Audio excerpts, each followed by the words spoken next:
Bonjour tout le monde. Donc, on va faire l'exercice 2 de l'examen BTS Street DSI et MCW 2015. On fait l'exercice 2, on a déjà fait l'exercice 1 sur les intégrales généralisées, l'exercice 2 sur les séries numériques et après l'exercice 3 sur l'algèbre linéaire, l'exercice 3 sur l'algèbre linéaire et l'exercice 4 sur statistiques descriptives qu'on va faire avec Python cette fois. La dernière fois, on l'a fait avec Excel. Alors, l'exercice 2, première question, étudier la nature de la série de termes général n carré plus n sur 2 puissance n. On pourra utiliser la règle d'Alembert. Donc, qu'est-ce qu'il dit la règle d'Alembert? Si la limite quand n tend vers plus l'infini de la valeur absolue de un plus 1 sur un égale à L et L inférieur à 1, alors la série de termes général un converge. C'est exactement ce qu'on a fait ici. J'ai calculé la limite de un plus 1 sur un. Déjà, un il est positif, donc j'ai pas besoin de la valeur absolue. Ça donne cette quantité-là. J'obtiens A sur B sur C sur D. Donc ça fait A sur B fois C sur D fois l'inverse. Je simplifie par 2 puissance n par là et par là. Après, j'obtiens 1 sur 2 fois limite d'une fonction rationnelle. Et limite d'une fonction rationnelle, ça revient à prendre le terme du plus grand degré. Donc ça fait 1. 1 fois 1 sur 2, donc ça fait 1 sur 2. Alors, la limite de 1 plus 1 sur un égale à 1 sur 2 inférieur strictement à A. Donc, je peux dire que la série de termes générale un converge. Et c'est quoi la série de termes générale un? C'est exactement la série n carré plus n sur 2 puissance n. Deuxième question, étudier la nature de la série de termes général n sur 2n plus ln de n puissance n. On pourra utiliser le critère de Cauchy.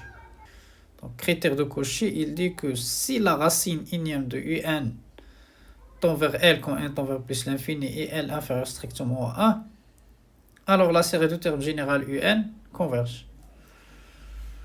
Bon, je pose un égale à cette quantité-là. Il est positif, donc je peux écrire racine énième de un. Racine énième de un, donc déjà, c'est quoi racine énième de un? Racine énième de un, c'est un puissance 1 sur n. Et donc, je vais la simplifier avec n. Donc, j'aurai quoi? J'aurai exactement uniquement n sur 2n plus ln de n. Après, ça, c'est forme indéterminée. Si je calcule directement, parce que le nominateur tend vers plus l'infini, dénominateur tend vers plus l'infini, qu'est-ce que je vais faire? Je vais factoriser par n en haut et en bas. Donc, en bas, je vais forcer la factorisation par n. Donc, j'aurai 2 plus... Donc, j'aurai 2 plus ln de n sur n. Donc, c'est comme si j'ai multiplié par n et j'ai divisé par n. Voilà. Après, ça tend vers 0. Et ça, c'est 1 sur 2. Donc, ça tend vers 1 sur 2, toujours inférieur strictement à 1. Donc, la série de termes général un converge. C'est quoi la série de termes général un? C'est cette série demandée en exercice. Troisième question. A. Donner développement limité à l'ordre 2 en 0 de la fonction qui est associée à t ln de 1 plus t. Troisième question A. On sait que développement limité de 1 plus ln de x, c'est x moins x carré sur 2 plus x carré. Donc si on veut écrire ça en fonction de t, donc on va dire 1 plus t égale t moins t carré sur 2 plus petit o de t carré. Voilà. Donc ça, c'est développement limité d'ordre 2 au voisinage de 0 de cette fonction-là, ln de 1 plus t. Si je veux développement limité de la suite ln de 1 plus 1 sur n, quand n tend vers plus l'infini, il suffit de poser t égale à 1 sur n. Dans ce cas, si n tend vers plus l'infini, c'est t, alors t tend vers 0. Voilà, ça correspond à t tend vers 0. Donc, il suffit de remplacer t par 1 sur n. Ça va donner développement limité de la suite ln de 1 plus 1 sur n.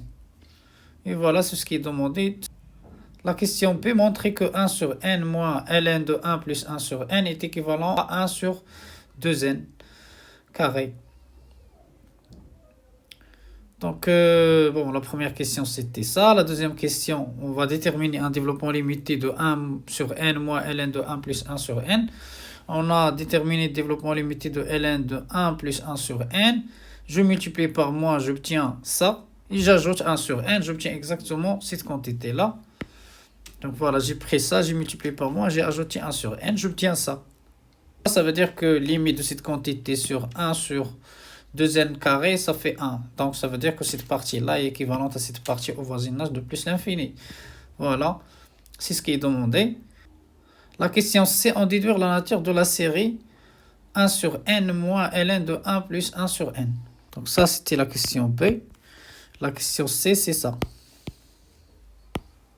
Ça, c'est la question C. Donc pour la question C, on va utiliser critère d'équivalence. Donc on va utiliser le fait que si un équivalente en plus l'infini à Vn, où Vn c'est une constante, alors la série de termes générale Un et la série de termes générale Vn de même nature.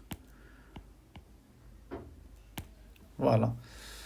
On a, quel que soit n supérieur ou égal à 1 sur 2n carré supérieur ou égal à 0. Cette série n'est autre que 1 sur 2 fois cette série. Et celle-là est convergente par Riemann. Ça correspond à alpha égale à 2. Donc celle-là aussi est convergente. Et comme les deux sont équivalentes à l'infini, donc celle-là aussi est convergente car il est de même nature d'après ce théorème. La question 4a vérifie que pour taux n supérieur ou égal à 3, ln de n sur n supérieur ou égal à 1 sur n, on déduire la nature de la série du terme général ln de n sur n pour n supérieur ou égal à 3. La question 4a, soit n supérieur ou égal à 3, on a n supérieur à e parce que e égale à 2,7. Comme ln est croissante, donc ln de n supérieur à ln de e. Après, je divise par n qui est positif, j'obtiens l'inégalité demandée. Donc, pour taux n supérieur ou égal à 3, on a ln de n sur n supérieur ou égal à 1 sur n. Or, la série de termes général 1 sur n diverge. Par Riemann, ça correspond à alpha égale à 1. D'après le cours, ça diverge. Donc, la série de termes général ln n sur n diverge également. Pourquoi? Qu'est-ce qu'on a utilisé ici? On a utilisé le fait que si un inférieur à Vn et la série de termes générale Un diverge, alors la série de termes générale Vn diverge. C'est aussi diverge. Bien sûr, tout le monde supérieur à 0. Par contre, s'il diverge vers moins l'infini, on ne peut rien dire pour Vn, la série de termes générale Vn. La question 4b vérifie que la fonction qui est associée à t ln de t sur t est croissante sur 3 plus l'infini. On déduire la nature de la série numérique moins 1 puissance n ln de n sur n somme n supérieur ou égal à 3, ou bien la série de termes générale moins 1 puissance n ln n sur n. C'est une série alternée. Donc on va vérifier les critères spéciaux des séries alternées. Ici, on va vérifier qu'elle est décroissante par la dérivée. Voilà, la question B, on pose h de t égale ln de t sur t. Il est bien défini sur 3 plus l'infini est dérivable. Sa dérivée, c'est 1 moins ln de t sur t carré, qui est inférieur strictement à 0, car t supérieur à 3, supérieur ou égal à 3. Donc, h est décroissante. Pour la question C, on pose un. Donc, on pose un égale ln n sur n pour taux n supérieur ou égal à 3. D'après la question B, c'est n plus 1, on sait que n plus 1 supérieur à n, ça va impliquer, d'après la question B, ça va impliquer que f de n plus 1 supérieur à f de n, qui exactement veut dire que un plus 1 supérieur à un, et qui veut dire que un est croissante.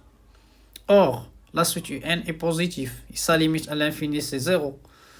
Donc, les critères spéciaux des séries alternées sont vérifiés. Donc, la série de termes général moins 1 puissance n un est convergente, qui est exactement moins 1 puissance n ln n sur n est convergente. Donc, on rappelle les critères spéciaux des séries alternées. Il faut que la suite un soit de signe constant, positif par exemple, que un soit décroissante et que un tend vers 0 à l'infini. Voilà, tend vers 0 à l'infini. Alors, donc, si les trois conditions sont vérifiées, alors la série de termes général moins 1 puissance n un converge.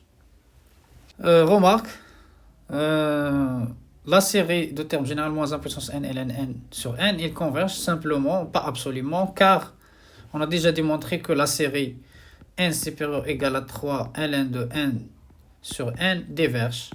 Donc, ils convergent. Ils ne convergent pas en valeur absolue, tout simplement. La série de termes général, ça en valeur absolue ne converge pas, qui est exactement ça. On a déjà démontré que c'est divergente. Voilà, voilà, et c'est terminé. Merci.